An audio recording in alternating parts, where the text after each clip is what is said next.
So, first and foremost, we are a nation of multiple cultural and language. What do you say? This is a lot. It's like a cocktail of all this, right? And Correct. majority of us come from very simple backgrounds and villages and stuff like that. We are very culturally sensitive. We care whether it's old people or children or women. That's the general thing. When you go to conflict zones, you will realize that most of the problems have to do with the very people who live there not being understood or respected or protected. We would touch our elderly people's feet, but in a conflict zone, you'll realize that the fundamental fabrics are broken down. And more often than not, our armed forces who have always been in conflict zones have set an example. Because of the cultural sensitivity and the respect that we have in them, we do not treat things as if it is a conflict. We first go there and try to bridge.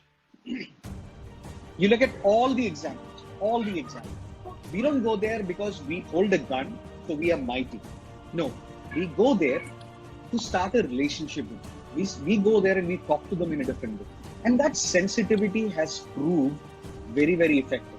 And I am not naming the countries, but if you study conflicts in whether it's Iraq or Afghanistan, certain countries have completely, arrogantly stepped into the conflict zone without respecting the law of the land and the cultures of the land.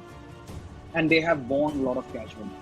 Certain matured armies who have operated there have first and foremost, before combat, have built a bridge between those people.